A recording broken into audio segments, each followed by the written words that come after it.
Alors, on va faire le même format. Ah, pardon, je ne me suis pas présentée. Je suis Catherine Bourguin, je suis chercheuse à l'INSERM, au CERMES 3, où je mène des enquêtes pluridisciplinaires sur le déploiement de la génomique en contexte de soins.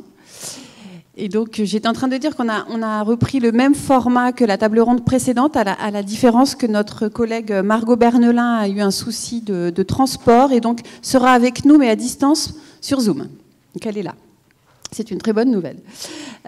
Et merci à Lucie Morillon qui a trouvé la solution pour faire venir Margot en dépit des grèves de transport. Alors donc, encore une table multidisciplinaire et je propose donc de donner directement la parole à la première personne qu'on a décidé collectivement de faire intervenir, qui est Stéphane Tirard, qui est professeur d'épistémologie et d'histoire des sciences à Nantes Université, comme il faut désormais dire, et voilà, qui va introduire cette table ronde sur un format de 5-7 minutes, comme tout à l'heure. Merci. Merci beaucoup Catherine, merci beaucoup aux organisateurs de ces journées d'avoir bien voulu me convier. Je suis donc effectivement épistémologue et historien des sciences. Je pratique dans mes travaux personnels une épistémologie historique que Sarah a très très bien présentée tout à l'heure dans ses méthodes et ses objets. Mais pour introduire en fait mon rôle ici, durant ces quelques minutes, je voudrais évoquer en fait un programme que j'ai le plaisir de coordonner à Nantes depuis maintenant 6 ans.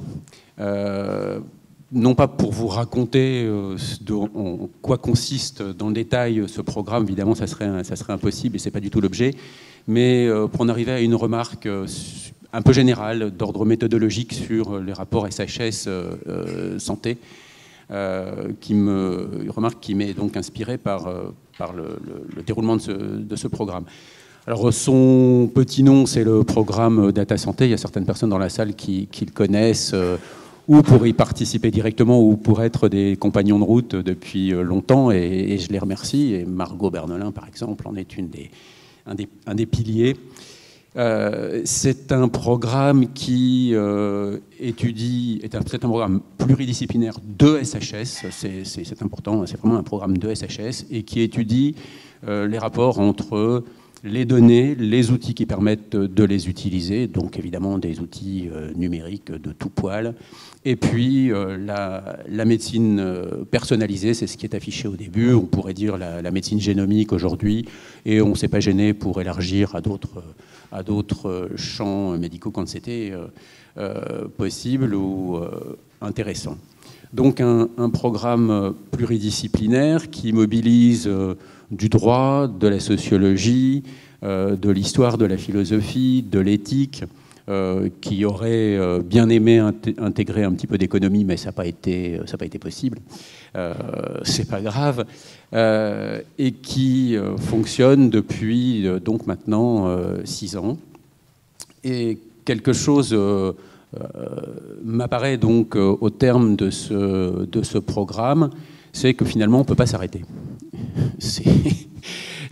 Non pas que nous n'ayons pas terminé le travail que nous avons projeté de faire au début de cette aventure collective.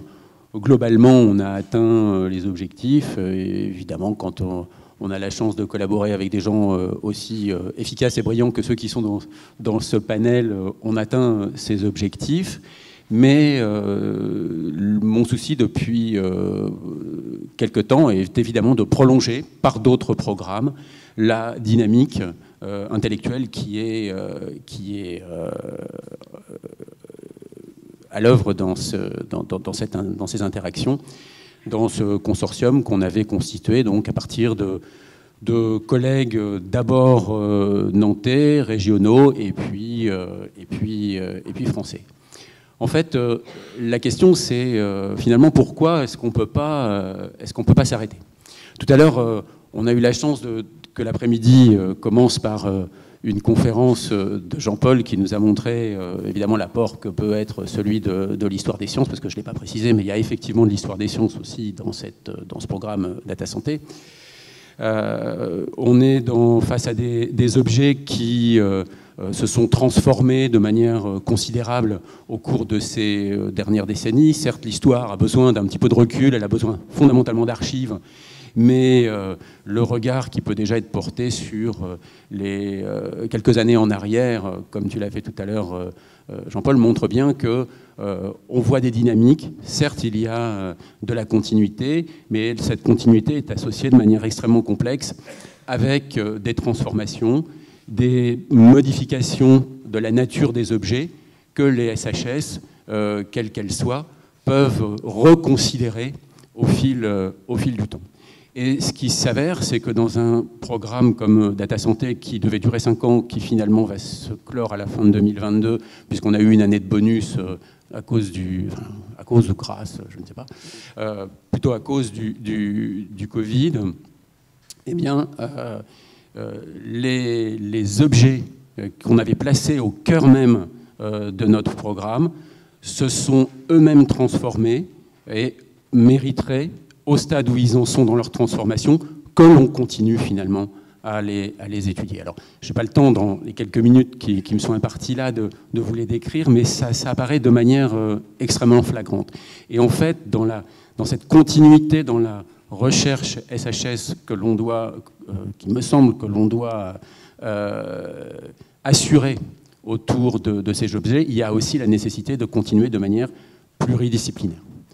Donc c'est un point qui me semble important à souligner, c'est-à-dire qu'on est face à des objets qui, en ce moment, ont une telle dynamique que, certes, nous obtenons des résultats en SHS, mais à peine sont-ils obtenus qu'il faut pratiquement remettre sur le métier face à une nouvelle configuration, des évolutions du contexte, des évolutions des objets techniques, de nouveaux possibles qui surgissent, de nouvelles configurations institutionnelles à différentes échelles, qui font que, si on considère par exemple la question des données, elle ne cesse finalement d'être redéfinie, à la fois en raison du changement des pratiques, mais aussi des grandes reconfigurations que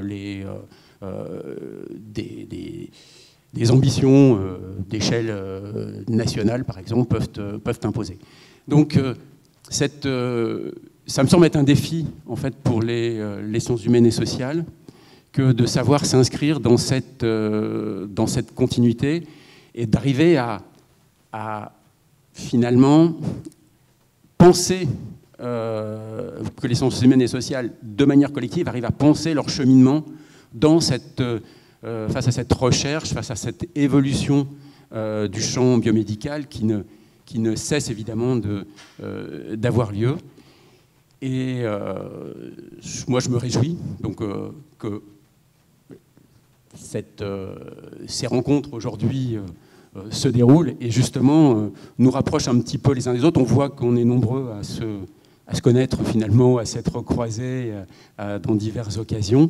Mais ça révèle bien le fait que la dynamique dans laquelle on doit s'inscrire doit être une dynamique collective, une dynamique pluridisciplinaire. Et surtout, il faut trouver les moyens, et ça, c'est pas facile, de ne jamais l'interrompre et d'arriver à l'introduire dans tous les espaces où on peut l'introduire. Voilà, je vais en rester là pour le moment. Je voulais juste insister sur cet aspect qui me semble être un aspect à la fois méthodologique et institutionnel, mais qui me semble absolument crucial. Merci beaucoup Stéphane. De ces défis qui se posent à nous et de comment aussi continuer à étudier des objets qui sont à la fois en perpétuel changement et en même temps avec des lignes de continuité dont il s'agit de décrypter ce qui est de l'ordre de la nouveauté ou de la continuité, et c'est pas une mince affaire. Alors je vais maintenant passer la parole à Emanuele Clarizio, qui est philosophe des sciences et des techniques au Centre d'éthique médicale de l'Université catholique de Lille. Merci beaucoup. Oui, alors je vais parler un petit peu de quelques résultats de mes recherches passées et en cours sur les biobanques, et notamment sur un volet spécifique qui porte sur la manière dont on peut, à travers une étude des biobanques, jeter un regard épistémologique sur les manières dont on produit la science aujourd'hui et on produit de la valeur scientifique. C'est une question qui se pose aujourd'hui dans le cadre, ce qu'on appelle parfois la data-driven science, qui serait pour certains une nouvelle manière de faire de la science, marquée par la forme des hypothèses. Bon, il y a des travaux en épistémologie, en histoire des sciences qui montrent qu'au contraire, il y a toujours eu en fait un certain équilibre dans les cultures scientifiques entre la matérialité des cultures naturalistes et les hypothèses théoriques de la culture expérimentale. Pour faire court, je dirais que la science contemporaine a été décrite par la philosophie des sciences et l'épistémologie du XXe siècle avec un biais qui privilégiait surtout l'aspect théorique sur les pratiques et sur les techniques. Et donc avec une certaine coïncidence tendancielle entre la science et la science expérimentale. C'est dans ce creux en fait qu'ils sont insérés ensuite les Science and Technology Studies, ou la sociologie des sciences et techniques, pour montrer que finalement la science est aussi une affaire de pratique, d'interaction entre les acteurs, lesquels sont par ailleurs humains, mais aussi institutionnels ou alors techniques. Alors dans ce contexte, à partir de ce contexte très général, je pense qu'on peut montrer que le travail de biobanking n'est pas un travail purement technique, mais qu'il a une valeur scientifique. Pour le dire mieux, la dimension strictement technique du travail de collecte, de traitement, de conditionnement et de stockage des ressources biologiques a une signification qui est immédiatement épistémologique. Alors, pour illustrer cela, je vais porter l'attention sur 4 ou 5 points. Tout d'abord, il faut être conscient qu'une grande partie de la fiabilité du travail scientifique, ainsi que par exemple de l'efficacité des algorithmes d'IA, dont l'usage est de plus en plus fréquent en médecine génomique, repose sur la qualité des données utilisées. Et cette qualité repose elle-même, in fine, sur le travail des biobanques, dont la raison d'être est précisément, ou l'une des raisons d'être, cette fonction de sécurisation des données à travers une recherche technologique et biologique qui aboutit à la définition de standards et de protocoles pour le traitement, le conditionnement, la conservation et la mise à disposition des ressources biologiques. La professionnalisation du biobanking depuis les années 2000 peut être comprise en partie comme une réponse à cette exigence de qualité des données pour pouvoir apprivoiser la recherche. Et la construction de la fiabilité des ressources biologiques repose elle-même sur un type de recherche technologique qui est en quelque sorte invisibilisé, mais qui est de la recherche à part entière.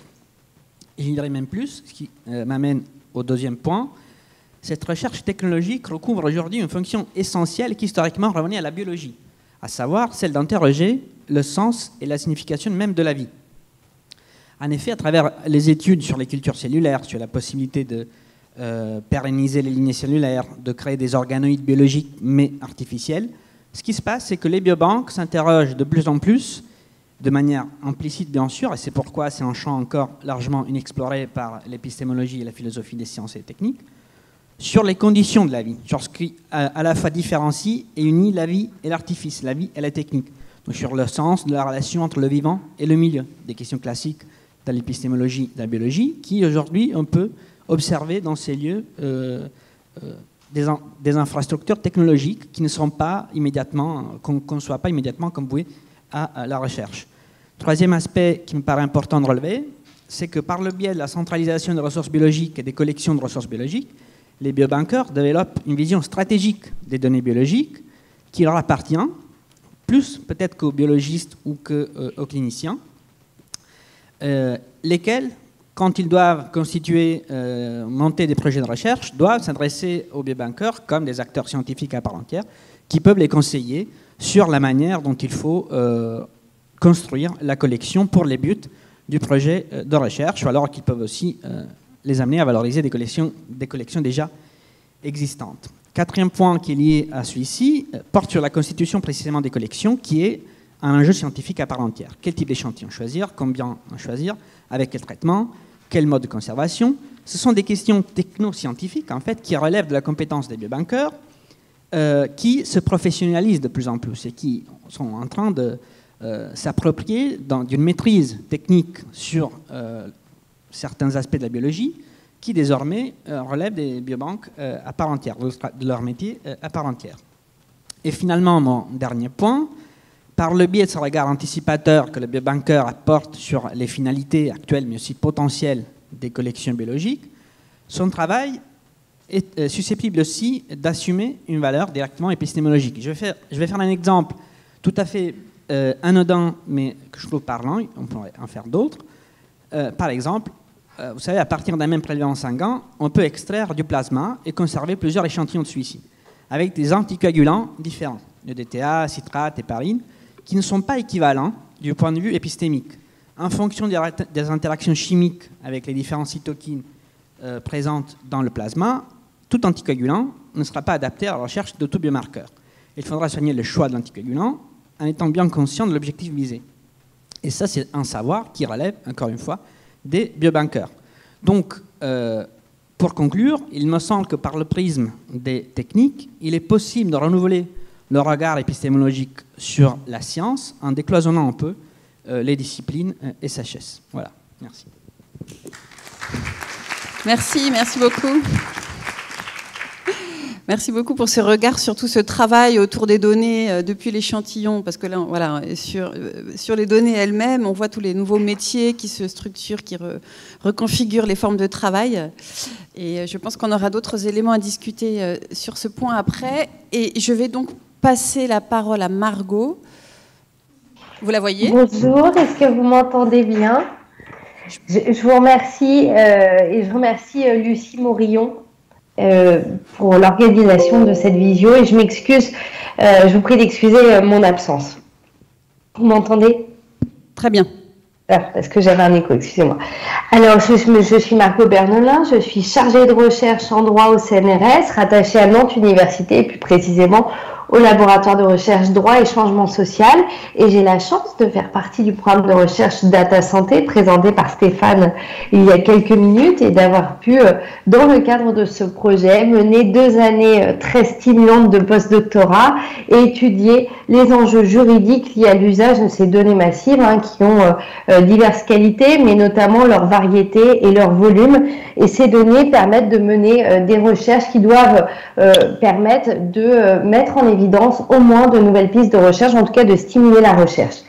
Dans ce cadre, j'ai pu travailler sur la question de la propriété des données, sur la question de l'usage des données de santé des défunts, qui est une question peu étudiée mais très importante.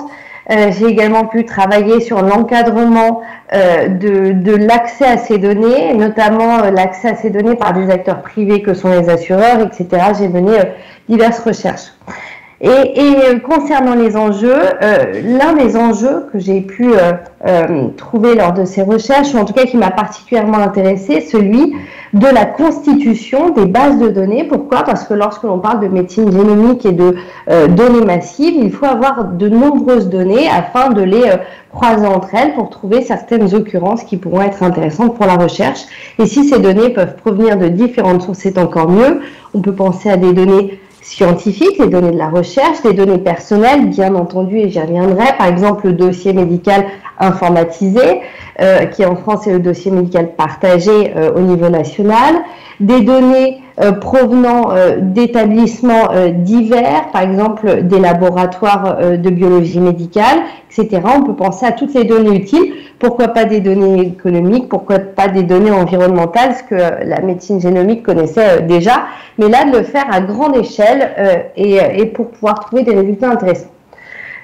Et donc il faut constituer des bases de données lorsqu'il s'agit de données personnelles, c'est-à-dire de données qui permettent d'identifier un individu. Eh bien le législateur est intervenu depuis 2016, on parlait de dynamique, Stéphane qui parlait de dynamique, eh bien il y a une dynamique assez franche depuis 2016 pour permettre la numérisation de toutes ces données de santé, de toutes les données de santé des patients afin de les traiter informatiquement, et de pouvoir les regrouper au niveau national de préférence, même s'il y a de nombreux regroupements de données au niveau local, au niveau des CHU, au niveau de la PHP par exemple.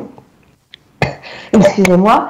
Et donc le législateur est intervenu pour permettre ces regroupements, pour s'assurer de la numérisation et de l'accès à ces données à des fins de recherche, notamment au sein de la plateforme nationale des données de santé, également appelée Health Data Hub. Excusez-moi, je crois que je vais m'étouffer. C'est dommage, c'est 5 minutes où je parle et je m'étouffe un peu. Et dans ce cadre, ce qui m'intéresse, c'est la place laissée, ou en tout cas la place des droits et libertés des patients, c'est-à-dire quels sont les droits des patients sur l'usage de leurs données. Excusez-moi, je ne vais pas m'en sortir. Sur l'usage de leurs données personnelles. Et force est de constater que les droits semblent assez limités. Pourquoi? Parce que l'information des patients en pratique sur l'usage de leurs données est loin d'être parfaite. Et ensuite, les droits, selon la constitution des bases de données, peuvent être limités. Parfois, les patients ne peuvent pas s'opposer à la collecte des données, mais peuvent simplement s'opposer à quelques usages de leurs données. Donc, on voit que les droits ne sont pas protégés de manière uniforme. On ne peut pas toujours s'opposer au traitement de ces données, et cela particulièrement lorsqu'il s'agit de données utilisées à des fins de santé publique, comme les bases de données dédiées à la lutte contre le Covid-19. On peut penser que dans le cadre de la médecine génomique, il y a de nombreux aspects qui pourraient être attachés à des fins de santé publique et donc qui permettront d'écarter certains droits des patients de s'opposer à l'usage de leurs données. Dans ce cas, ce qui me frappe particulièrement, c'est que à l'analyse juridique de l'usage de ces données massives et de la génomique, rarement revient la question de la discrimination génétique qui était pourtant, excusez-moi. Mais Margot, tu peux prendre le temps de boire, on n'est pas là pour t'étouffer. N'hésite pas. Je suis désolée, je vais boire un peu.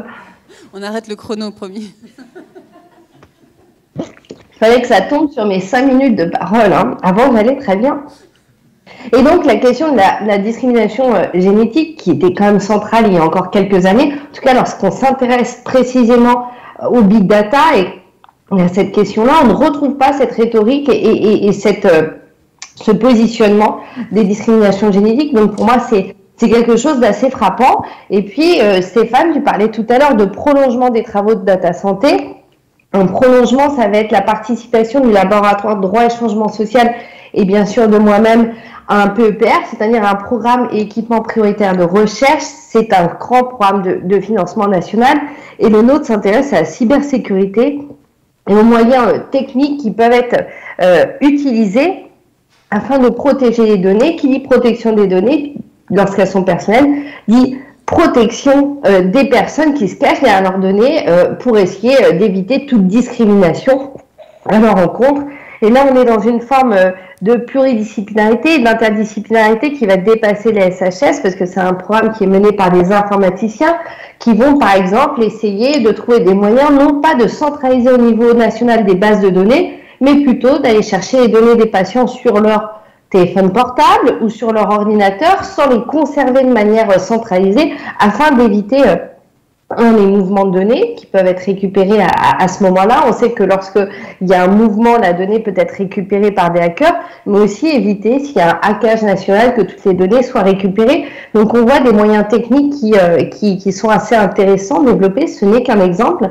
Et pour nous, en tant que juristes, ça sera l'occasion en tout cas de repenser les questions de cybersécurité, de repenser les questions de collecte et de constitution. On ne constitue pas des bases nationales.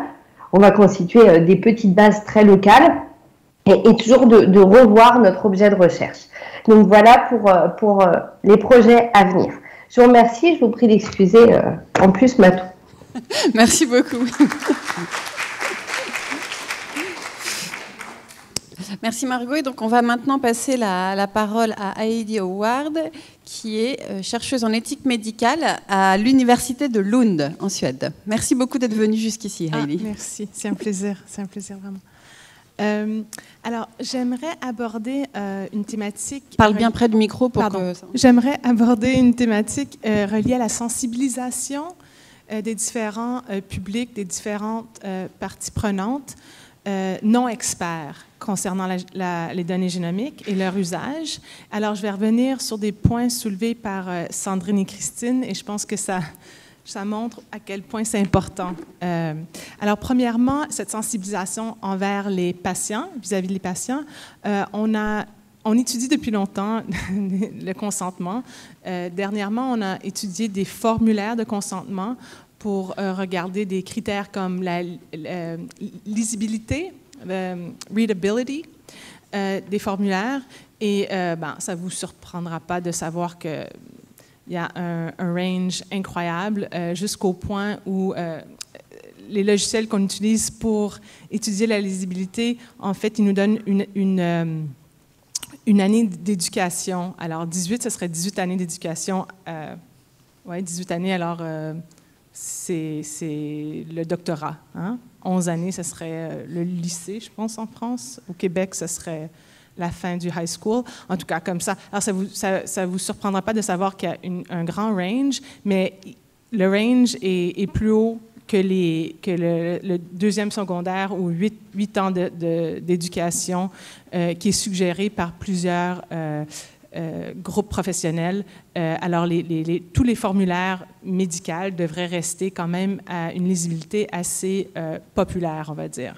Et les formulaires de consentement qu'on a regardés, ça fait quand même depuis longtemps, ça fait déjà, je pense, 5 ans qu'on a fait ça, mais ça ne change pas. On a fait une nouvelle étude pour regarder d'autres critères, comme les informations concernant le retour des données, et dernièrement, les informations concernant l'usage secondaire des données, et c'est le même genre de consentement, de formulaire de consentement. Alors, c'est pas.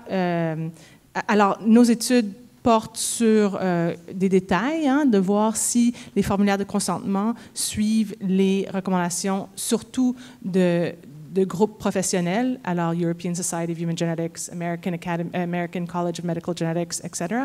Pas seulement que ces groupes, mais on essaie de voir à quel point on voit un parallèle, où on voit un suivi, et aussi à quel point les formulaires de consentement et ces politiques subviennent aux besoins des patients.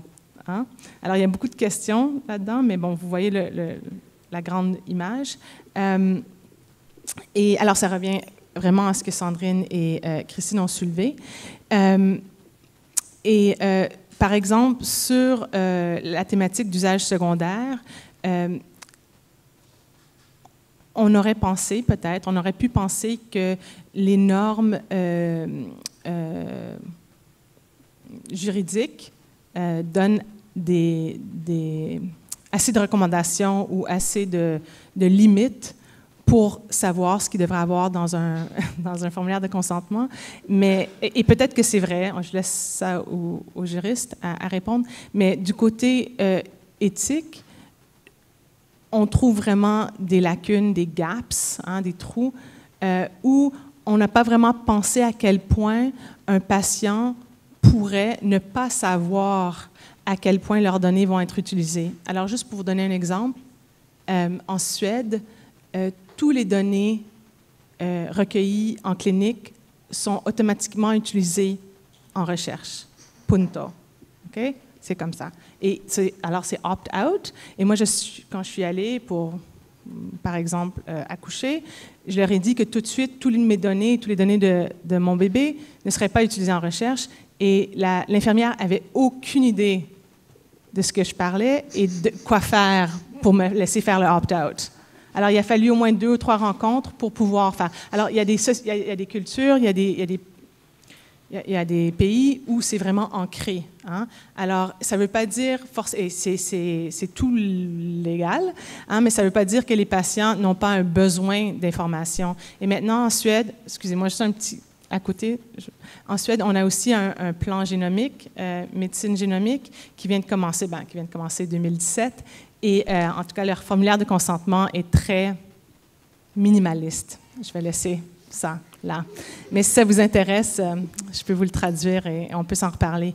Et oui, il n'y avait pas de formulaire suédois dans notre étude parce qu'en fait, il n'y en a presque pas de formulaire et souvent, il n'y a même pas de consentement signé par le patient en Suède. Et d'autres pays nordiques, je crois que c'est le cas aussi. Alors, juste pour voir qu'il y a vraiment un range et ça... Je pense qu'il faut s'en parler encore plus. Il faut faire des réflexions des enjeux éthiques et sociaux sur le consentement, pas juste les formulaires, mais toute la procédure. Mais nous, on a utilisé les formulaires parce que justement, on se disait que dans le futur, il y aurait de plus en plus des médecins généralistes qui allaient offrir le séquençage et que le formulaire allait avoir un rôle plus important, on va dire. Alors, on s'est dit que ça valait la peine de regarder là. Et juste pour revenir au choix, dont on a parlé dans la dernière table ronde. Là, je pense que du côté du consentement, que ce soit la procédure ou le formulaire, il faut se rappeler que le choix ou la décision va changer avec le temps, par personne, par famille. Alors, les choix qu'on aurait fait à 18 ans, pas forcément le choix qu'on aurait fait à 32 ans, pas forcément les choix qu'on aurait fait après avoir eu des enfants, etc. Alors, dans la vie d'une famille ou d'une personne, mais aussi les choix générationnels, hein, la population comme génération. Alors ça revient à ce que Stéphane a dit, qu'il faut toujours continuer de regarder c'est quoi les besoins et comment est-ce qu'on va les rencontrer. Ça, c'est pas le mot en français, mais vous comprenez. Alors ça, c'est la première thématique, sensibilisation des patients. Deuxième, sensibilisation des non-experts, les grands publics. Alors les citoyens, si vous voulez, mais oui, les citoyens, on peut dire les citoyens. Alors ici, les questions qu'on se pose, et je me les pose surtout pour la modification du génome, parce qu'on a un projet qui termine cette année, mais qui a duré assez longtemps, surtout avec la pandémie. Ça a été rallongé. Mais dans la modification du génome, vous savez qu'il y a du séquençage, hein, pour vérifier les off-targets. Alors, il y a des données partout. Hein. On peut les stocker. Est-ce que c'est écrit dans le consentement? Est-ce que les gens qui font partie de la recherche, par exemple, qui vont donner leurs gamètes pour les recherches où on fait la modification des embryons, est-ce qu'eux le savent? Qu'on va générer toutes ces données-là, etc., etc. Alors, c'est quand même relié. Et je travaille avec Sciensano et Chloé qui est ici dans la salle. Sciensano, c'est l'agence de santé publique en Belgique. Et on regarde là comment se passent les activités d'engagement des grands publics dans la génomique. Et alors, ça, c'est une chose sur le terrain, qu'est-ce qui se passe. Mais qu'est-ce qui serait aussi plus théoriquement ou conceptually, qu'est-ce qui serait une activité correcte? Hein? Une activité qui a un sens pour les prises de décision, hein? Pour les prises de décision, de recommandations, que ce soit des groupes de professionnels ou même jusqu'au règlement. Oui, alors je vais rester là. Je pense qu'il y a plein de questions à se poser là et je pense que c'est clairement pas spécifique à la génomique, hein, aux données génomiques. Ici, on pourrait penser à l'intelligence artificielle, ce qui m'amène à mon dernier point, là, je termine. Je fais aussi partie d'un groupe où on étudie l'éthique du Data Driven Life Science, qu'Emmanuel a soulevé aussi. Alors, Data Driven Life Sciences, on laisse les données nous mener, on va dire, grosso modo. On laisse les données nous mener et normalement, il y aurait aussi une intelligence artificielle et assurément, à un moment machine learning. Hein? Pas juste automated decisions, but machine learning. Et là, on crée une boîte noire, black box, this amazing black box, où même les experts ne savent pas l'expliquer. Alors, dans ce contexte, hein, un peu poussé, si on retourne au séquençage au début d'aujourd'hui, hein, et là, on s'avance avec cette black box. Qu'est-ce qu'on a besoin de donner comme information? Pas seulement aux patients et au grand public, mais aux experts. Hein? Eux, qu'est-ce qu'ils veulent savoir? Qu'est-ce qu'ils ne veulent pas savoir? Et quand un expert ne sait pas, où on prend l'information? Alors ça, c'est le black box du black box. Alors, je vous laisse avec ces questions-là et merci beaucoup.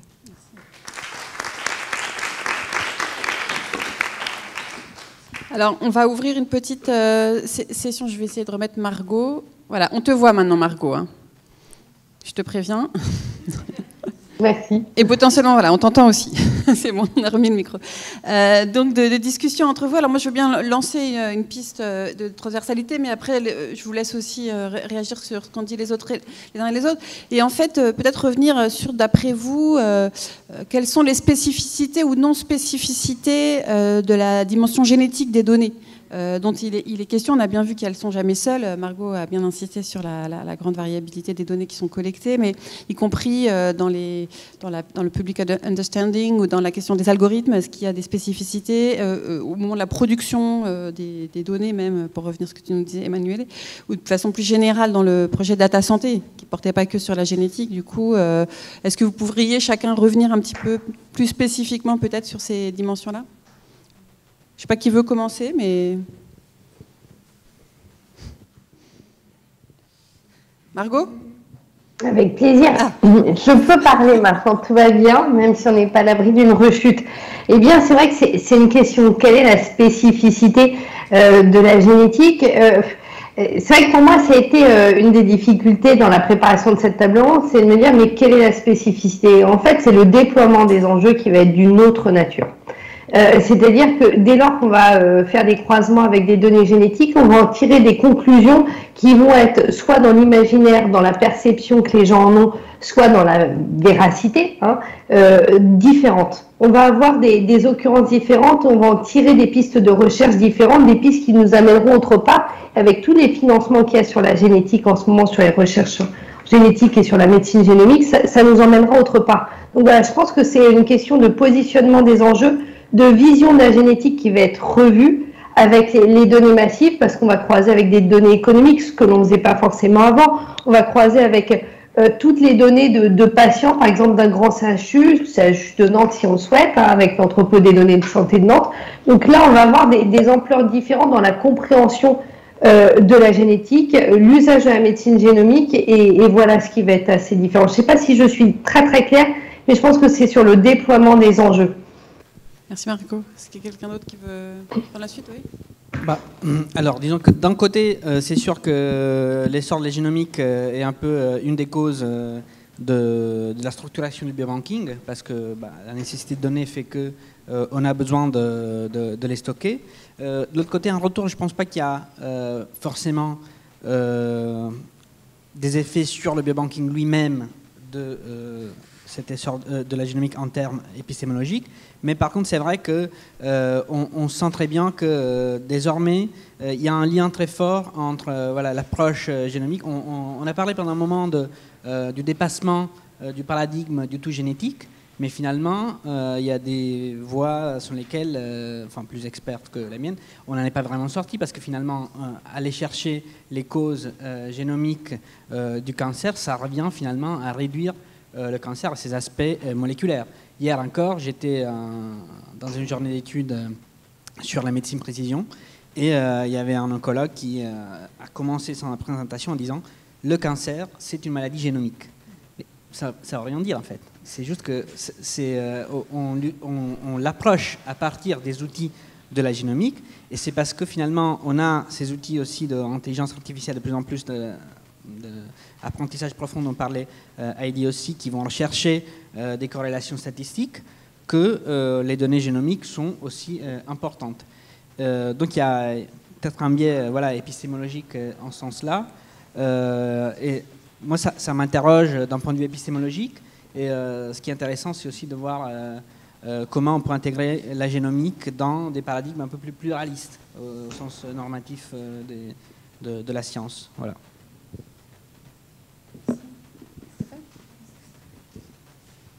Oui, c'est une vaste question que tu t'as posée. Tu dis ce que tu veux. Hein. J'ai envie de, pour être un peu plus concret que tout à l'heure, de prendre un exemple précis et justement d'évolution d'un objet qu'on a pu observer au cours du programme Data Santé. C'est le cas finalement d'un outil qui a été ramené par Pierre-Antoine Gouraud des États-Unis, où il l'avait mis au point. Il y a beaucoup de gens qui connaissent Pierre-Antoine dans cette salle, donc je ne vais rien leur apprendre sur ce plan-là, mais il avait mis au point un outil d'aide à la décision qui s'appelle MS Bioscreen, qui était donc un outil d'aide à la décision pour la sclérose en plaques, mis au point par lui aux États-Unis. Et quand il est revenu en France il y a quelques années, il a réfléchi à la possibilité de l'adapter au contexte français. Ça s'est avéré beaucoup plus compliqué qu'il l'espérait. Et donc cet outil rassemblait des données génétiques, mais tout un ensemble de données, des données cliniques, de l'imagerie.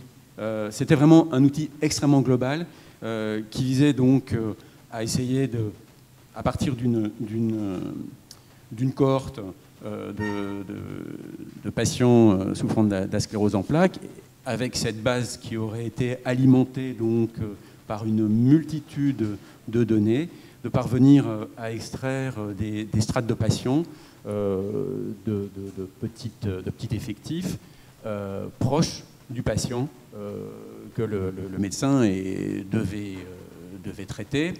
Et évidemment, vous comprenez que c'est la procédure, disons, idéale de la médecine dite personnalisée ou de précision. En fait, il y a eu des difficultés pour implanter ou du moins développer cet outil en France de diverses sortes, pas simplement techniques, mais c'est pas le même droit, c'est pas les mêmes contextes. Il fallait de fait une cohorte, etc. Donc c'était pas simple. Et Pierre-Antoine, qui ne se laisse pas décourager facilement, c'est le moins qu'on puisse dire, a remis l'objet sur le métier. Et en fait, il développe actuellement un autre outil, un nouvel outil très inspiré par MS Bioscreen, qui s'appelle MS Vista, et qui, en fait, n'est plus maintenant cet outil d'aide à la décision qui était donc basé sur cette pluralité immense de données, mais qui devient en fait une plateforme d'intégration de données génétiques. C'est autre chose.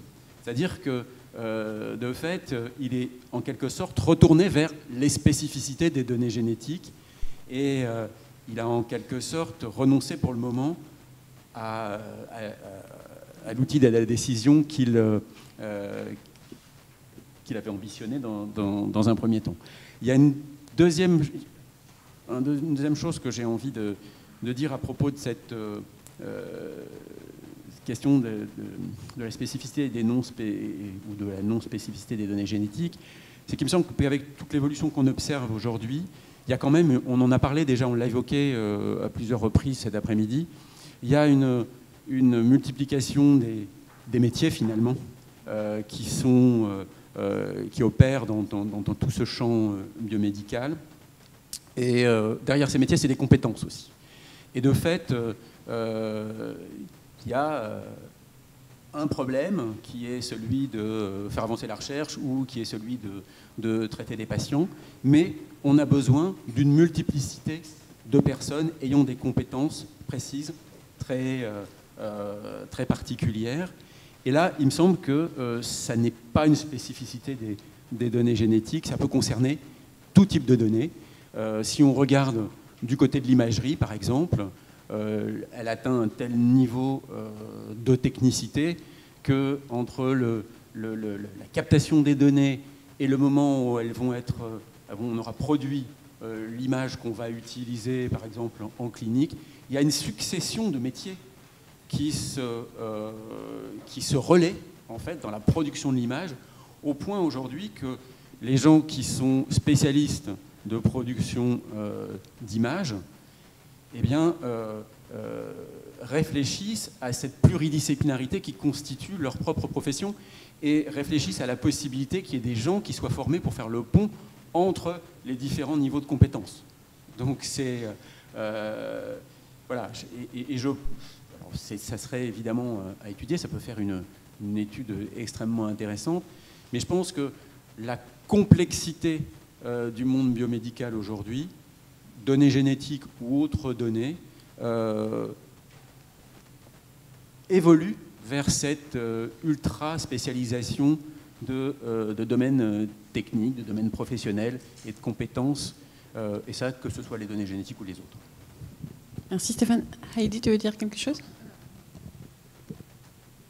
En fait, est-ce que je peux te demander, c'est spécifique, s'il y a quelque chose de spécifique à la génomique comparé à d'autres données, n'importe quelle donnée de santé quand même, ouais. De santé.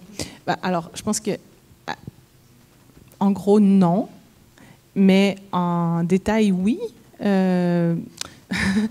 Contextuellement, alors le fait justement qu'on a des spécialistes qui font... Alors ça peut changer avec le temps, mais maintenant on a des spécialistes qui sont généticiens et on aura oncogénéticien, on aura alors un peu ce que Stéphane a dit à propos des métiers, mais aussi il y a l'aspect familial que d'autres données de santé pourraient avoir, mais peut-être pas au même extrême. Hein? Alors je pense qu'il y a des cas que oui, il y a des cas que non. Mais si je reviens à l'idée d'information et de choix, je pense qu'envers les patients et envers les grands publics, peut-être, je ne dis pas qu'il y a un mystère autour de la génomique, mais ce n'est pas évident de comprendre, peut-être, hein, je suggère, peut-être que ce n'est pas aussi facile de comprendre ce que ça veut dire un résultat génomique, génétique, polygenic risk scores, hein, si on veut aller là.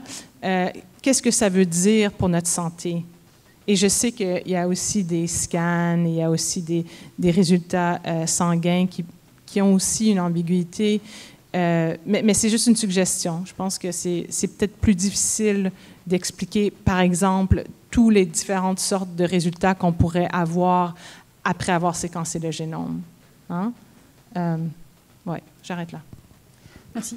Oui, je vais faire circuler la parole. Et juste une dernière question, parce que je pense qu'il faut qu'on en discute aussi dans ce séminaire. On a beaucoup parlé d'interdisciplinarité, et on est là pour en parler, mais la question qu'on se pose toutes, je pense, et tous aussi, c'est comment on revient dans nos disciplines de départ, et comment, dans vos expériences, justement, cette question de l'expérience de terrain, de questionnement sur ces objets qui demandent un travail interdisciplinaire, viennent nourrir ou posent problème quand il s'agit de revenir dans sa discipline de départ, si vous le souhaitez d'ailleurs le faire. Enfin, la question n'est pas, il n'y a pas d'injonction à le faire. Mais enfin, en tout cas, comment on se positionne dans ce souhait de faire de l'interdisciplinarité parce que les objets sur lesquels on travaille nous exhortent à le faire, et en même temps, on s'inscrit aussi d'autant plus souvent dans une interdisciplinarité fructueuse qu'on est assez solide aussi dans la façon ce qu'on a d'apporter par rapport à ce que les autres vont apporter. Voilà.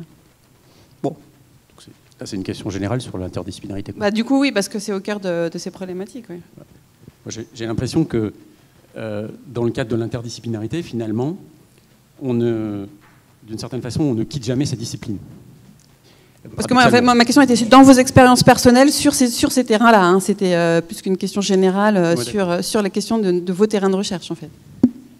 Bon, alors, donc, je peux évoquer ce qui s'est passé dans le cadre de Data Santé, qui était un programme qui est un programme pluridisciplinaire, et donc pluridisciplinaire parce qu'il crée la possibilité que des disciplines différentes se rapprochent, et interdisciplinaire quand de fait certaines disciplines collaborent véritablement entre elles. En fait, ce qu'on observe, c'est que d'abord le processus prend beaucoup de temps. Je pense que ça c'est quelque chose qu'il faut avoir à l'esprit. Déclarer du jour au lendemain une action pluridisciplinaire, ça ne marche pas. Il faut que les gens qui vont mener cette action interdisciplinaire ensemble prennent le temps de se connaître, prennent le temps d'apprendre à se faire confiance, à échanger. C'est fondamental. Si on n'introduit pas ce temps d'acculturation finalement entre les différentes disciplines, ça ne marche pas. Et en quoi elle consiste? Il me semble qu'elle consiste à prendre le temps de comprendre comment les autres vont produire ce qu'ils vont produire. C'est-à-dire comment, si c'est de l'interdisciplinarité, SHS, sciences ou médecine, il faut que les partenaires comprennent comment les autres produisent de la connaissance, dans les deux cas, et même à l'intérieur des SHS, puisqu'il y a une multitude de disciplines et on ne travaille absolument pas de la même manière. Donc en fait, c'est une acculturation aux méthodes plus que autre chose. C'est pour ça que je dis que finalement, on ne quitte pas sa discipline, mais à un moment donné, quand on comprend comment les autres vont produire de la connaissance à partir des mêmes objets, puisqu'on va travailler sur les mêmes objets, on peut effectivement problématiser ensemble. Et expliquer, montrer aux autres comment, à partir de sa discipline, on pose des problèmes, on questionne l'objet en question et comment on formule des problèmes et comment on résout ces problèmes-là. Et le résultat de l'interdisciplinarité, c'est finalement l'interaction, c'est la construction d'une problématique commune par l'interaction d'un certain nombre de problèmes, en quelque sorte, traités par des méthodologies spécifiques. Et l'interaction se fait vraiment dans la construction de la problématique. Les lieux où il y a de l'interdisciplinarité, c'est ce que j'appelle des espaces communs de problématisation, en fait. Donc, normalement, il n'y a pas de mal, on n'a pas de difficulté à retourner dans sa discipline. Normalement, oui. C'est tout l'enjeu, ouais, c'est ça. Mais on n'en sort pas indemne. Moi, je veux bien répondre, mais de manière située à cette question, parce que si l'on prends mon objet, que sont les biobanques, bah, il est évident, moi j'aurais presque envie de les définir comme des objets sociaux totaux, parce qu'on peut les appréhender à partir de l'histoire, de l'épistémologie, de la philosophie, de la science, de la sociologie des techniques. Et pour moi, c'est naturel d'aborder un objet à partir de questions qui sont conceptuelles. Mais pour aborder ces questions conceptuelles, il faut passer par les autres disciplines. Par exemple, si je me pose la question de la marchandisation du corps et de ses significations éthiques, bah, il faut passer par le droit. Et on voit très bien que, par ailleurs, à travers une approche conceptuelle, moi je pense qu'on peut générer de l'interdisciplinarité par le regard qu'on porte sur les autres disciplines. Par exemple, je vois très bien que le droit, il a lui aussi une capacité de générer des concepts. Quand les juristes se posent, par exemple, la question, enfin, travaillent évidemment mieux que moi et que les philosophes sur le problème de la marchandisation du corps et tous les problèmes des conflits en fait, qui existent entre la non-disponibilité du corps et le fait que, de fait, les ressources sont marchandisées, il y en a qui se sont posé la question d'imaginer des nouveaux régimes propriétaires comme celui des biens communs. Donc, l'interdisciplinarité réside aussi dans la capacité d'interroger les autres disciplines à partir de ça pour ensuite y revenir. Margot? Oui, j'aimerais rebondir sur cette question. Je trouve que... Alors, il y a un écho. Est-ce que vous m'entendez bien? Très bien. Bon, c'est ce qui compte. Je suis d'accord avec Stéphane. L'interdisciplinarité, c'est quand même un travail de longue haleine. Moi, de mon expérience dans Data Santé, par exemple, ça nous a pris, on était 4 postdocs, à peu près 2 ans de travaux en commun pour, in fine, pouvoir rédiger un article et produire quelques présentations scientifiques. Bon, on était 4, hein, plus on est nombreux, on dit plus on est fou, plus on rit, mais aussi plus ça prend du temps de travailler ensemble entre sociologues, historiens et juristes. Et donc, c'est vraiment un travail de longue haleine qui va nécessiter de la traduction, parce qu'il va falloir comprendre les méthodologies des uns et des autres, comprendre nos questions de recherche, parce qu'effectivement, on n'a pas les mêmes questions de recherche et tout l'enjeu, c'est d'arriver à un questionnement commun qui pourrait prendre en considération nos approches et nos visions des objets, ce qui n'est pas si facile que ça, mais on peut arriver à des résultats très fructueux, il faut prendre du temps. Et après, ce que l'on ramène de ce travail interdisciplinaire dans nos propres recherche personnelle, eh bien, ça va être un peu opportuniste. On va avoir des éléments qui vont nous intéresser, on va pouvoir les récupérer, mais ça va être très fructueux.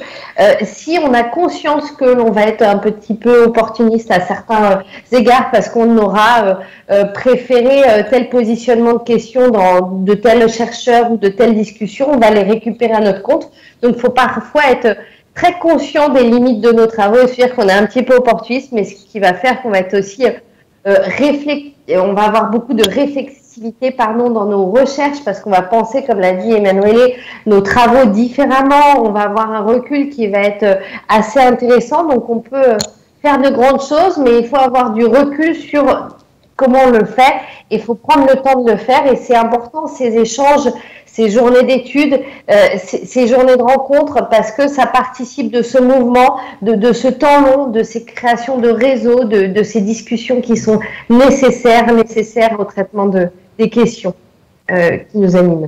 Merci Margot. Haïti, tu veux dire quelque chose? Il n'y a pas d'obligation. Hein, Oui, non, mais c'est bien. Je suis d'accord avec Margot sur le besoin de faire le recul. Moi, je suis biologiste, comme Catherine, de base, alors je ne retourne pas vraiment là, mais je fais beaucoup de travail avec le European Society of Human Genetics. Alors là, je traduis beaucoup les données sciences humaines et sociales. Et là, je pense qu'un sujet qui me concerne énormément, c'est, par exemple, comment traduire, comment interpréter les données, par exemple, qualitatives, hein, comparées à des données quantitatives. Qu'est-ce que ça veut dire et pourquoi on en parle si ce n'est pas generalizable, etc., etc. Alors ça, c'est très difficile, je pense, pour un anthropologue ou un sociologue. Ils comprennent ce que ça veut dire d'amont, mais pour les généticiens, par exemple, c'est pas forcément évident. Et je pense que, en Suède, je pense que c'est par pays où c'est différent. En Suède,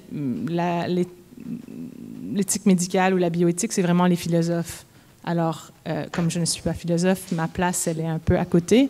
Et je pense qu'en France, en France et aussi en Belgique, c'était les seules places où j'ai travaillé où on avait le droit de continuer d'être interdisciplinaire. Alors, on pouvait apprendre, d'ailleurs, j'ai travaillé avec Anne, merci, et là, on pouvait devenir expert sur quelque chose d'autre, comme faire des questionnaires ou faire des focus groups, et on pouvait devenir l'expert là.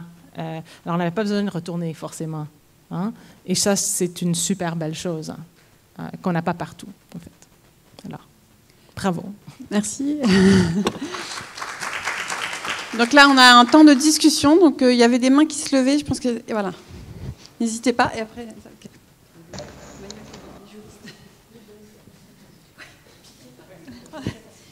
Les juristes font des concepts. Merci beaucoup. Emmanuelle, ouais. Parce que le droit aussi a dit 2-3 petites choses sur les biobanques. Au-delà de ça, merci beaucoup. C'était vraiment extrêmement intéressant. 2 remarques. Une première remarque, pour moi très drôle, je dois le dire. Vous avez fait toute une table ronde sur les données génomiques sans prononcer le mot RGPD. Donc j'ai envie de vous féliciter. Bravo. Il est écrit, mais personne ne l'a dit. Donc bravo. Vraiment bravo. Deuxièmement, sur la question de la spécificité des données génomiques, je partage vraiment l'avis d'Heidi de dire qu'il y a vraiment beaucoup de partage d'enjeux avec les données biologiques ou les données de santé de manière globale. Et d'ailleurs, pour le coup, le RGPD traite les données génomiques comme des données de santé. Je pense que quand même, il y a des problématiques très fortes sur les questions d'anonymisation, de pseudonymisation qu'on ne trouve peut-être pas ailleurs. Ça, c'est probablement une question, en tout cas, je dis seule, quand on les traite seuls. Donc pour le coup, là, je pense qu'il y a quand même un enjeu qui est réel. Et ma question, elle est plutôt pour Margot, que je suis très contente de voir, j'aurais préféré voir en vrai. Et je voulais te demander, tu as un moment évoqué la possibilité de ne pas s'opposer dans un certain nombre de circonstances, encore une fois, qui sont tout à fait légalement prévues. Mais j'ai comme compris que ça, tu l'envisageais véritablement, tu l'as dit, comme une limite des droits individuels, et que ça pouvait pas, enfin voilà, que ça avait l'air de te chagriner. Donc j'aimerais bien savoir si, quand même, au nom de la santé publique, on ne peut pas aussi de temps en temps accepter de diminuer, même de manière très encadrée, les droits individuels. Bonjour Emmanuel, merci pour cette question. J'aurais aimé pouvoir vous voir également. Oui, ça me chagrine un petit peu. Alors, le droit d'opposition, c'est-à-dire qu'on ne va pas consentir au traitement de ces données, mais on doit s'opposer au traitement des données. Donc, c'est un peu un renversement de l'idée selon laquelle le patient, en tout cas le citoyen, doit avoir une certaine forme de contrôle sur ces données. Pourquoi ça me chagrine? Parce que ça s'accompagne la plupart du temps d'un manque d'information, là, ici, des patients, sur l'usage fait de leurs données. Déjà, d'une part, ils savent pas forcément ce qui se passe, ça c'est pas moi qui le dis, c'est surtout la CNIL dans ses différents rapports qui l'a mis en lumière précisément sur les bases de données constituées lors du Covid. Et effectivement, je trouve que c'est pertinent dans le cadre de problématiques de santé publique, d'urgence nationale. Bien sûr, il faut collecter des données, et là, ça ne me choque pas. Néanmoins, quelles sont les limites de cet impératif de santé publique? Moi, c'est une question que je me pose. Pourquoi? Parce qu'il y a une réelle dynamique, à mon sens, initiée par le législateur de collecte de données, de faciliter l'accès aux données grâce à l'espace numérique de santé, ou quand on lit les commentaires des parlementaires lors des débats sur le vote de ces lois pour constituer cet espace numérique de santé, on lit bien que l'espace devra pouvoir alimenter des bases de données pour la recherche. Donc il y a quand même des vases communicants où les limites pour moi, je ne sais pas où elles seront mises. Je ne sais pas où l'impératif de santé publique va s'arrêter. Parce qu'il y a plein d'autres impératifs de santé publique qui pourraient justifier tout autant la collecte de données avec seulement le droit d'opposition. Voilà, moi, ce sont les limites qui m'interrogent.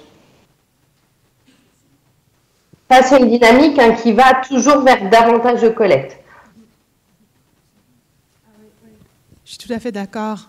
Et on se demande aussi, parce qu'en éthique, la réflexion, en fait, ce n'est pas éthique, c'est juridique, mais vous connaissez sûrement le dialogue, monologue de Barta Knoppers sur cette thématique où c'est vraiment, en anglais, on dirait un push. It's just a push.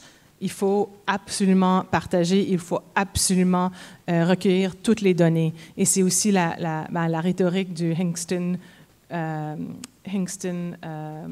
Group en génomique, et c'est juste répandu, or the Global Alliance for Genomic Health, etc. C'est juste, ouais, il n'y a pas de limite, quoi. Il n'y a pas de limite. Alors, merci Emmanuel pour la question. Moi, je vais rebondir dessus. Pardon, oui, Margot, c'est moi. Non, mais elle me reconnaît. Si un jour vous m'appelez, vous entendrez la voix de Margot sur mon téléphone. Tout va très bien. Ma question va peut-être vous paraître un peu digne de science-fiction, mais comme elle me démange depuis tout à l'heure, je vais vous la poser de manière un peu ouverte. Elle m'est venue en t'écoutant, Catherine, demander les spécificités des données génétiques, et la réflexion qui s'est menée a été des données génétiques par rapport aux autres données de santé. Et moi, il me semble qu'une des spécificités, notamment des données génétiques, c'est que ce ne sont pas que des données de santé, et notamment que ce sont des données qui sont utilisées en matière répressive, en matière pénale. Et on voit bien qu'il y a des endroits où la ligne de démarcation qui s'était voulue très claire au début l'est beaucoup moins. Donc ça peut paraître un peu la science-fiction, mais je me demandais un peu, chacun dans vos recherches et dans vos expériences, si vous aviez été un peu confrontés aussi à cette question-là, de la réutilisation ou de projets qui vont non pas réutiliser des données de santé à des fins de recherche scientifique, ou peut-être à des fins de recherche scientifique, mais qui n'ont pas pour objet la santé publique, mais vers une orientation peut-être un peu différente. Alors, je veux bien répondre, mais je ne sais pas si je vole la parole à quelqu'un. Personne ne s'est rué sur le micro pour répondre à Elsa, mais vas-y. Bien entendu, en fait, je trouve que de manière assez constante, on va retrouver l'usage de données de santé à des fins de police administrative. Deux exemples. Dans le cadre de la crise sanitaire que nous avons connue, il y a eu une des lois qui a été votée qui voulait permettre l'usage par les préfectures de police des données conservées dans le fichier de dépistage, donc pour savoir qui a le Covid, de les utiliser pour aller vérifier en porte-à-porte si les personnes qui avaient le Covid étaient bien à l'isolement. Donc là, il y avait une bascule au niveau des préfectures. Le projet de loi n'indiquait pas à ce moment-là quelle était la personne dans la préfecture qui allait lire ces données, les transférer aux collègues pour aller faire les contrôles. Donc il y avait un flou total.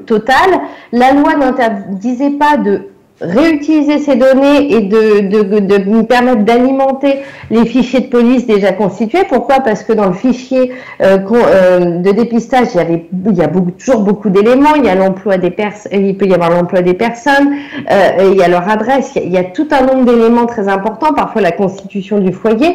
Donc il y a un véritable intérêt policier dans ces données, et puis le Conseil constitutionnel a quand même censuré cette disposition. Voilà pour un exemple. Deuxième exemple qui va paraître peut-être anodin, mais finalement utile, c'est que pour acheter une arme à feu, il faut, selon l'arme, il faut un permis, et selon l'arme, il va falloir donner plus ou moins d'informations en préfecture, et les données de santé font partie de ces données à fournir. Pourquoi? Parce que bien entendu, si on est atteint d'une maladie mentale, la préfecture va pouvoir s'opposer à un permis. Mais on voit ici l'usage des données, sauf que le droit n'indique pas ici quelles sont les données qui doivent être versées encore une fois en préfecture. Est-ce que ça va être toutes les données de santé ou simplement des données particulières, par exemple de santé mentale? Là, le droit est très vague là-dessus. Mais l'usage des données, voilà, il y a des vases communicants mais là, c'est deux exemples, il y en a beaucoup d'autres. Hein. Peut-être pour compléter sur cette question, donc juste pour vous informer qu'au niveau de la Société européenne de génétique humaine, on a quand même aussi cette thématique sur laquelle on travaille très régulièrement, sur les liens aussi de l'usage politique des données génétiques et du possible accès aussi à des bases de données génétiques qui seront réutilisées dans le contexte forensic, voilà. Et donc là, il y a eu un article qui est paru corrige-moi Heidi, fin décembre. On a publié ce short statement, tu te souviens là? Donc, on a publié, enfin, la Société européenne de génétique humaine a publié un petit statement, alors qui était assez général, mais on ne va pas se mentir, qui avait quand même un exemple en tête. Alors, je ne sais pas si je peux non, je ne le dirai pas ici, lequel. Mais donc, qui avait quand même un exemple très politique en tête dans le viseur, mais on a fait quand même quelque chose de plus générique on n'a pas voulu stigmatiser une situation en particulier. Et donc voilà, et donc c'est à notre agenda quand même, c'est quelque chose qu'on travaille, sur lequel on est extrêmement vigilant en fait, sur la réutilisation de ces données dans un contexte de surveillance. Ouais, et juste pour ajouter... Et de discrimination potentielle, pour en revenir à ce qu'il disait... Exactement. Et si on inclut toutes les données de 23andMe et les compagnies comme ça, Direct to Consumer, nous, on a utilisé les contrats, consent form, contrat, utiliser le terme désiré. Là, ils disent explicitement que quelque chose comme « We will not share your data with any third parties unless you consent to it », unless it's the police. Et puis encore dans différents pays, dont la Chine, tous les compagnies en Chine sont à la merci de l'armée. Si l'armée demande quelque chose, ils doivent partager. Alors BGI, toutes ces compagnies, ils doivent partager. Et puis on le sait justement, c'est un des contextes sur lequel on a travaillé avec l'European Society, c'était un contexte en Chine où les données avaient été partagées. Alors, ça n'a rien à voir avec l'Europe, mais c'était quand même très troublant. Et juste pour revenir sur la question que tu posais tout à l'heure sur les liens entre le CAD et le Health Data Hub, je pense qu'il y a aussi derrière ce souci, parce qu'au début, le CAD, il était quand même prévu qu'il rentre dans le Health Data Hub. Alors finalement, ça ne se fait pas, et Frédéric nous a bien expliqué les conditions, mais il y a aussi cet enjeu de marquer la spécificité des risques génétiques spécifiques. Mais je suis d'accord, c'est quelque chose auquel il faut être extrêmement vigilant, parce que ça circule très vite de l'un à l'autre. Alors il y a Anne qui a demandé la parole, mais s'il y a d'autres questions. Oui, alors... comme je ne sais pas faire des choix, on parlait de choix tout à l'heure, j'ai un commentaire, d'abord une proposition, et puis 3 questions, et vous choisirez. Alors, mon commentaire, c'est il y a à peu près 15 jours, avec Frédéric, on est allé faire un duo dans un colloque sur l'interdisciplinarité. Donc, c'est par rapport à l'interdisciplinarité. Et ça concernait l'interdisciplinarité dans beaucoup de domaines différents. Ça se passait à Jussieu, et piloté par une historienne. Et il était question de l'interdisciplinarité dans le plan français de médecine génomique. C'était ça qu'il voulait qu'on décrive et qu'on explique comment ça se passait. Et en sortant de là, je me suis dit, tiens, ça c'est un super sujet dont il faudra que je parle aux rencontres. Alors voilà, c'est fait. Une étude par différentes disciplines de l'interdisciplinarité au sein du plan français de médecine génomique. Parce que c'est évident, vous l'avez compris dans la présentation de Frédéric, qu'il y a besoin de généticiens, de biologistes, d'informaticiens, de tous ces nouveaux métiers dont on parle. Et puis aussi, il y a l'éthique, et puis il y a le droit. Donc l'interdisciplinarité, elle était nécessaire. Donc elle a été considérée dans ce plan comme un donné, puisqu'on en avait besoin. Elle allait être là. Et toute la difficulté de l'interdisciplinarité, où il faut prendre du temps, où il faut comprendre pourquoi telle question est intéressante pour telle autre discipline ou autre, ben on a sauté par-dessus. Alors il y avait un certain nombre de choses qui effectivement fonctionnaient, mais cette difficulté de l'interdisciplinarité au sein d'un plan national, dont on sait depuis le début qu'elle est nécessaire, et dont on ne sait peut-être pas donner les moyens de la faire arriver de façon optimale, moi, je trouve que c'est un beau sujet qui pourrait peut-être sortir de ces rencontres. Ça, c'était l'interdisciplinarité. Après mes 3 questions rapides, il y en a une qui est, peut-être, c'est Stéphane qui en a parlé, sur les, ou tous même, Margot, les enjeux de santé publique et le fait qu'on parle de médecine personnalisée ou de précision et qui est de plus en plus centrée sur l'individu. Et en fait, il y a une tension entre les enjeux de santé publique, dont l'un de vous disait, il y en a de plus en plus, et ça devient important, où sont les limites, etc. Et en même temps, cette médecine de plus en plus précise, centrée sur l'individu, les traitements personnalisés, etc. Donc ça, c'est un peu... Voilà. Ma deuxième question concerne les données, pas spécifiquement de santé, et qui sont rarement associées aux données de santé, qui sont de l'ordre socio-économique. Le Covid, toute la crise, a montré combien c'était important pour étudier, par exemple, les inégalités de santé, les inégalités d'accès, les inégalités de plein de choses, d'avoir pas seulement les données de santé, les tests, les symptômes, blabla, etc., mais aussi dans quel contexte ça se passait. Or, ces données-là, à l'hôpital, ou quand on fait une prescription pour le génome, elles ne sont pas recueillies. On ne demande pas leur profession aux gens. On demande leur adresse parce qu'on en a besoin administrativement. Donc à partir de là, on peut extrapoler un nombre de choses. On demande très peu de choses. Et finalement, est-ce que cette énormité de données de santé ou de données génomiques et ce rabougrissement des autres données recueillies en même temps, c'est finalement pour le meilleur intérêt du patient ou le meilleur intérêt de la santé publique ou pas? Et ma dernière question concernait la série des métiers de la recherche, enfin le métier de la recherche, des métiers autour de la génomique. Et finalement, on n'en a pas parlé là, quelle est la perception du patient ou des personnes de leurs données personnelles quand ils comprennent, s'ils sont bien informés, en fait tout le circuit de ces données, tout ce qui va se passer autour, est-ce que ce sont encore des données personnelles? Excusez-moi pour toutes ces questions. Tout ça en 2 minutes, puisque tu dois prendre la parole là maintenant, normalement, pour clore la journée. Donc, je propose qu'on a quand même quelques minutes. Voilà, c'est les mots de conclusion pour cette table ronde. Je ne sais pas qui veut commencer. Allez, Emmanuel, vas-y. Moi, juste rapidement, bon, d'abord, merci pour les questions. Juste rapidement, sur la première question, qui est celle plus d'ordre épistémologique. D'un côté,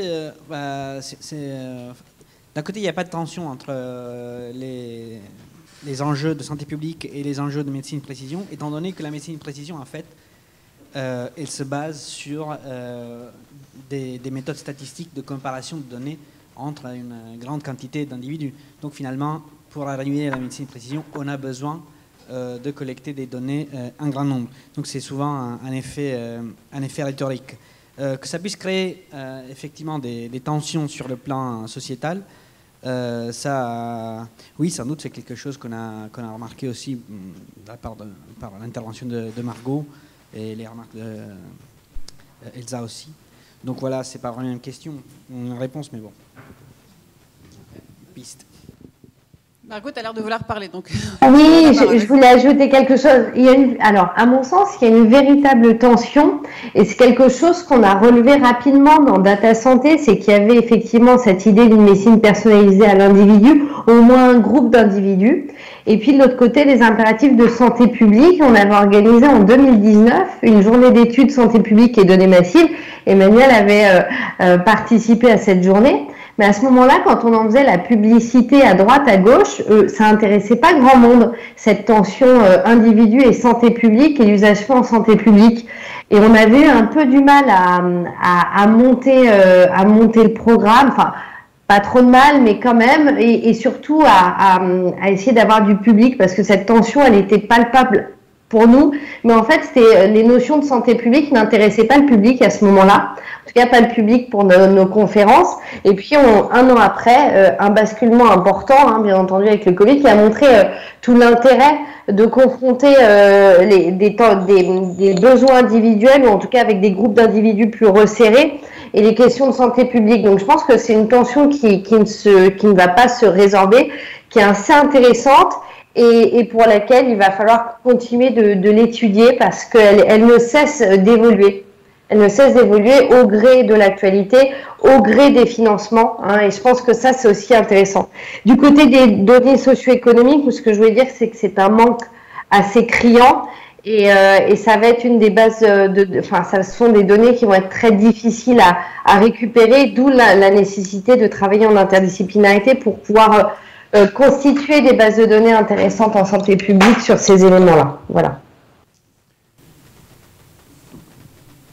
Je rebondis sur les données socio-économiques. On parlait tout à l'heure de la pluralité des métiers qui sont finalement Mais ces données socio-économiques font sans doute appel à des métiers au sein de l'hôpital, par exemple, qui ne sont pas des métiers d'une technicité comparable, ou du moins, il n'y a rien de péjoratif dans ce que je dis, mais à tous les métiers, disons, très technicisés, avec une instrumentation. Et là, on est confronté, finalement, dès lors qu'on sort un petit peu de la bulle, disons, dans laquelle on est cet après-midi, puisqu'on s'intéresse à des questions de très haute technicité, dans lesquelles il peut y avoir des investissements importants, on est confronté à la mise en connexion avec ça, avec la réalité des espaces de soins, avec la réalité de l'hôpital. On est donc en train de réfléchir, là, je suis désolé, je vais gâcher la fête. On est en train de réfléchir à des problématiques d'une très haute technicité extrêmement pointue. Il reste que, si on veut un rendez-vous dans certains hôpitaux, il faut prendre une demi-journée de congé ou une journée de congé pour réussir à avoir ce rendez-vous. Et on peut attendre aujourd'hui des résultats de biopsie pendant 1 mois et demi. Donc, il y a ce contraste qui existe, qui est une réalité à laquelle on ne pense pas assez. Et de fait, dans l'idéal, dans l'idéal, je ne sais pas s'il faut parler d'un idéal, mais dans une perspective de collecte de données beaucoup plus large que les données génétiques et de données de santé en général, on voit bien qu'il y aura forcément d'immenses difficultés à mettre ça en œuvre de manière satisfaisante. C'est-à-dire qu'il faut que ces données soient correctement relevées en plus, on sait bien. Oui, vas-y, puis après alors, 3 choses. Oui, pour le projet d'interdisciplinarité, je suis partante. En fait, on commence un projet comme ça en Suède. Alors, si vous êtes intéressé, laissez-le-moi savoir. 2, pour l'attention, je pense que c'est contextuel. Si on regarde les groupes de patients pour les maladies rares, hein, ou pour des maladies particulières, là, l'attention, elle est peut-être moins forte ou différente. Et dernièrement, juste pour revenir à ce que vous avez dit, oui, c'est le luxe. Hein, la génomique, c'est du luxe. C'est pas tous les pays qui en ont, et c'est même les pays qui l'utilisent, c'est pas forcément pour tout le monde. Alors, il y a des injustices là. On n'a pas parlé de ça aujourd'hui, mais ça revient à ce que vous avez dit. Oui, juste un petit commentaire à propos d'un excellente remarque, Anne, sur les données socio-économiques, d'inégalité, etc. On a eu une discussion un peu dans les mêmes termes, dans le cadre de ce qui était un projet de PEPR qui a raté, qui devait être santé publique et qui va être Exposome. Bon, et il n'y avait pas de consensus du tout là-dessus, sur le fait, non pas sur le constat, sur le fait que du déficit de données et le fait, au sein même de ce qu'on pourrait appeler considérer comme des données socio-économiques, sociales, etc., la prépondérance des CSP, enfin des catégories socio-professionnelles par rapport à tout le reste. Bon, il y avait un large accord là-dessus, mais sur qu'est-ce que c'était les voies de réponse, d'enrichissement, etc., il n'y avait pas du tout, et en particulier pas sur le fait de réfléchir à une forme d'intégration quasi obligatoire de la collecte de données sur les inégalités, sur les conditions de vie, etc., par le biais de l'hôpital et des services de santé. Et le sentiment majoritaire, c'était qu'il ne fallait surtout pas que ça se passe comme ça. D'une part à cause des effets de réduction liés au fait qu'on ne va pas pouvoir poser 150 questions, à l'absence de données qualitatives, etc. Et que la réponse, elle était beaucoup plus à aller chercher, un peu à la manière dont vous discutiez des histoires de bases de données locales ou régionales et non pas centralisées, etc., dans des opérations ad hoc et du coup posant la question des financements correspondants, quoi. Si. Merci beaucoup. Donc, Hélène Antoine Poirel, donc, je suis généticienne et je travaille maintenant à Cienzano, française qui est migrée en Belgique, à Cienzano, également, donc, comme la collègue Chloé dont on a parlé tout à l'heure.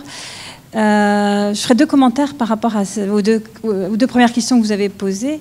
En fait, je trouve que par rapport à la tension entre santé publique et la médecine de précision, en fait, justement, maintenant, il y a une nouvelle discipline en santé publique. Maintenant, on parle de Precision Public Health, donc qui vraiment va dans ce sens-là. Et parce que, effectivement, enfin, bon, dans la génétique, on se rend compte qu'on est vraiment à l'individualisation et qu'on cherche du coup, les données ne sont plus au niveau national, mais doivent être au niveau international. Et je pense qu'un petit pays comme la Belgique le ressent encore plus cruellement.